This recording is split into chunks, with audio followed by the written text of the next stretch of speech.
viewers, welcome to Tribune Online TV. Here is another interesting edition of the weekly newspaper review. I am Ronke Soya. Welcome once again, viewers. I'm doing Andrew. We'll be starting with a special report on congratulatory messages from dignitaries around the world celebrating with Nigerian Tribune at 65. President Goodluck Jonathan, Governor Ayodele Fayose of Ekiti State, and former Governor of Oyo State Alao Akala congratulate Nigerian Tribune at 65. President Goodluck Jonathan, Governor Ayodele Fayose of Ekiti, and former Governor Adebayo Alao Akala have congratulated the African Newspaper of Nigeria, ANN PLC, publishers of the Tribune titles, on the occasion of its 65th anniversary. The president, in a statement, described Tribune as the oldest newspaper in the country, adding that its enduring relevance over the decades was due to its commitment to the defense of the people's rights. In another message from the governor of Oyo State, Tribune is conscious of the nation, Ajimobi. Governor Abiola Ajimobi of Oyo State has felicitated the Awolowo family, the board, management and staff of African Newspapers of Nigeria, ANN PLC, on the 65th anniversary of the newspaper. The governor, in a statement issued on Sunday in Ibadan by his special advisor on media, Dr. Festus Adedayo, described the Tribune newspaper as the oldest surviving private newspaper in Nigeria, as the conscience of the nation. Straight in the stories around terrorism, Saturday Tribune reported Boko Haram bombs Kano, takes over Chibok.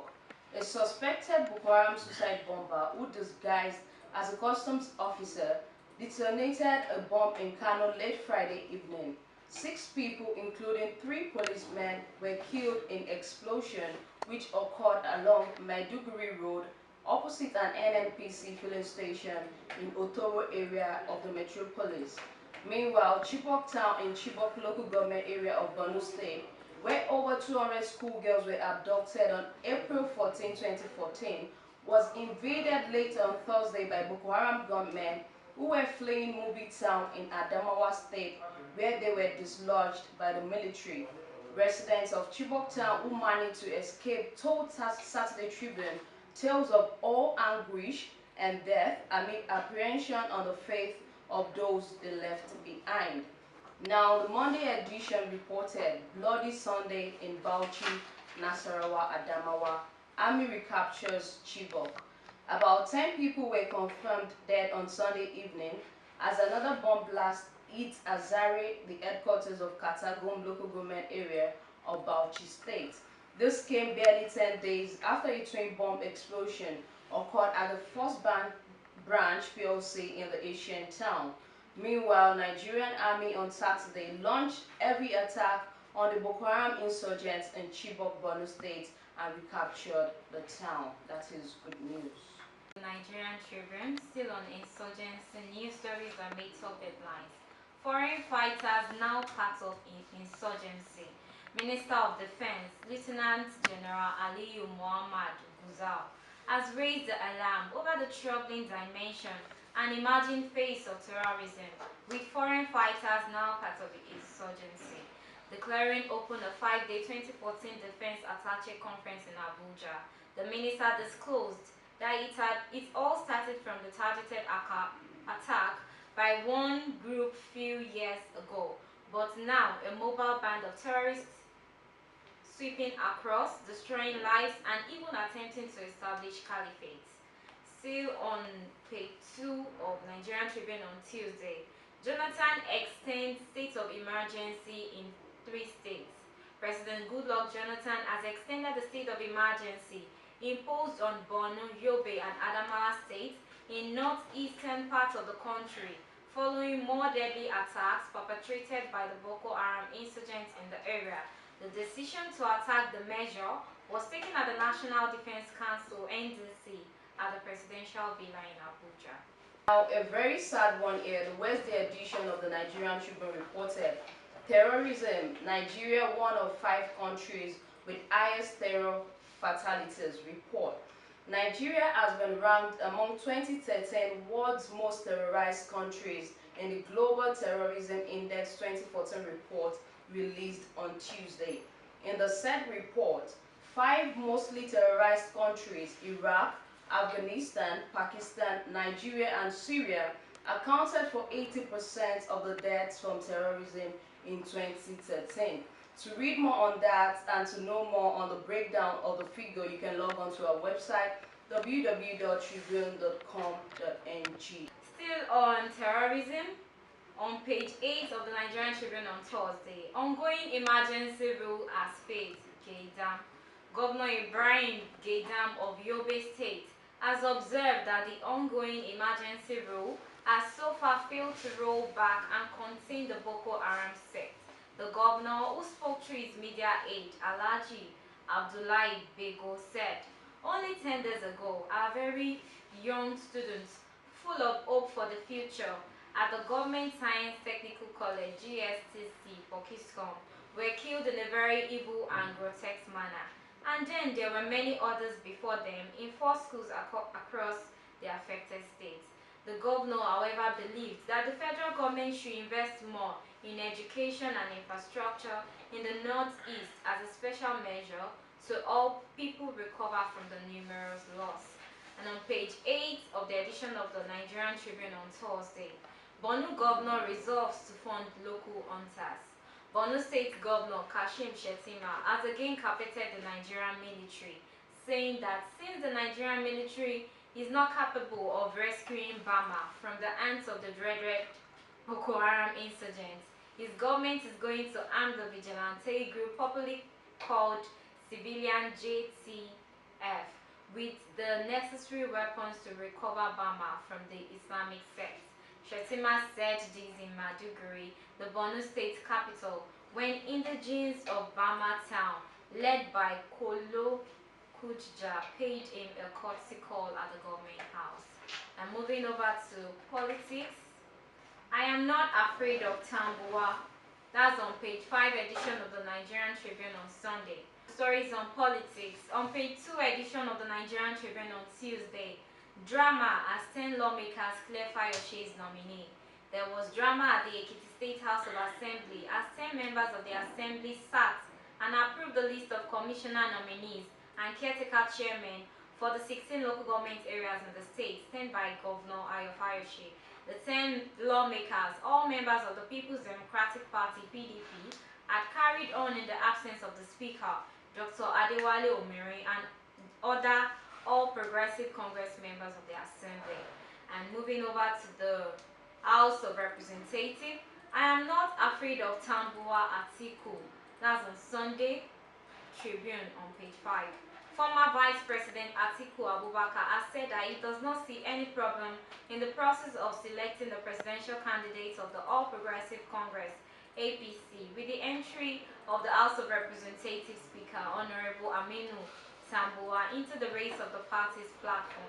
The former Vice President described the entry of Tambuwa into the presidential race as legitimate as far as democracy is concerned. Emergency rule faces tough time in Senate, the Wednesday edition reported. The request by President Goodluck Jonathan for an extension of emergency rule in Adamawa, Borno, and Yobe states appeared to be facing a tough time to sail through in the Senate, as senators on Tuesday suspended debate on the matter. The senators had gone into an executive session after Senate President David Mark read the letter seeking the extension from President Goodluck Jonathan. Now on Tambuwa, I quit presidential race for now, Tambuwa said. Speaker House of Representatives Aminu Tambuwa on Tuesday night hinted that he would not contest the presidential race under the All Progressive Congress (APC) for now. The speaker in a press statement disclosed that, having consulted widely, taking into consideration the concerns of some elders in the party, I have decided to suspend my participation in the presidential contest for now.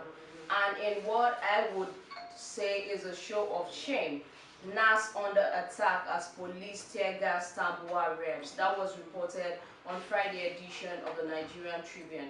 There was pandemonium at the entrance of the National Assembly on Thursday, following a takeover of the complex by armed security men dressed in battle gear had taken over the main gates of the complex as early as 7 a.m., while the presidential gate was barricaded with a chalk.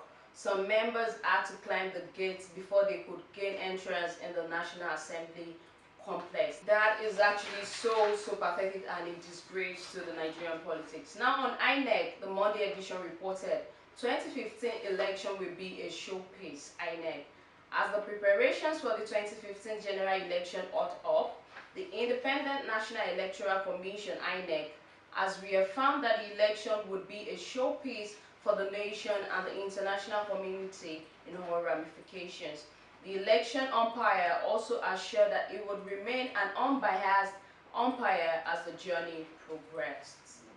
Lifts ban on campaigns. That's on page 11 of the Nigerian Tribune. The Independent National Electoral Commission has officially lifted the ban on campaigns for presidential and National Assembly elections slated for next year. The action is in line with the electoral timetable released by the Commission and in keeping with the 90 days of provision. Presidential and National Assembly aspirants as from Monday, November 16, commence their campaigns. Presidency source informed the Nigerian Tribune that henceforth Nigeria embassies and consular abroad will be made to live up to their responsibilities by being true representatives in economic, cultural, and social matters. Jonathan quietly developing Nigeria, Governor Uduaghan. That's on page 7 of the Nigerian Tribune. Delta State Governor Dr. Emmanuel Uduaghan declared in Asaba on Monday that contrary to the perceptions of a segment of the nation, President Goodluck Jonathan is working quietly to develop the country, adding that the president has done a lot in the implementation of his transformational agenda for the nation. And still on stories related to leadership, on page 11 of the Nigerian Tribune, we don't have genuine leadership in Nigeria, Shoyinka.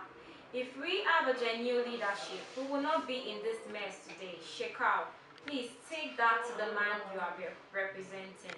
These were the words of Professor Wale Shoyinka to Professor Ibrahim Shekau, Minister of Education, who represented President Goodluck Jonathan at the 2014 convocation and 66th Foundation Day ceremony of the University of Ibadan, held at the International Conference Center of the institution on Monday. Shoyinka stated this while giving the vote of thanks on behalf of awardees on the occasion, of which he was one of them.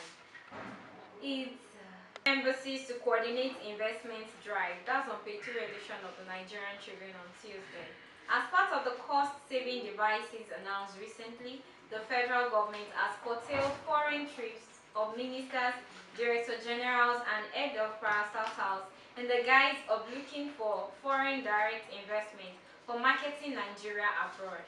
Presidency source informed the Nigerian Tribune that henceforth Nigeria embassies and consular abroad will be made to live up to their responsibilities by being true representatives in economic, cultural, and social matters. It's a good innovation trying to curtail the rate at which ministers and leaders in various government parastatals travel to cause costs. It's a very beautiful thing. Yeah, I think that's actually necessary. There should be a limit to the rate at which they travel. Yes. Now, going on to the next story, Monday edition reported as oil prices fall, 2015 budget to be reviewed. As the price of crude oil declines in the international market with its attendant negative effect on government revenue, the federal government on Sunday announced a proposal to change the oil price benchmark in the 2015 national budget proposal to the National Assembly from the earlier $78 per barrel to $73.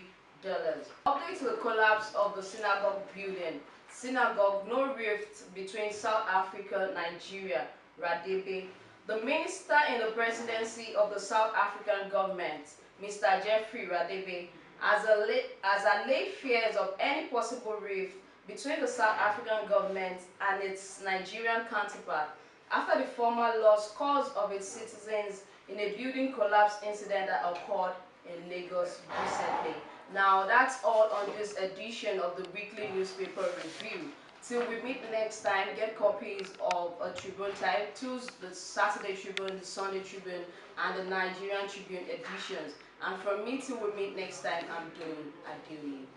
And from me, I'll say keep reading the most informative newspaper and keep being good.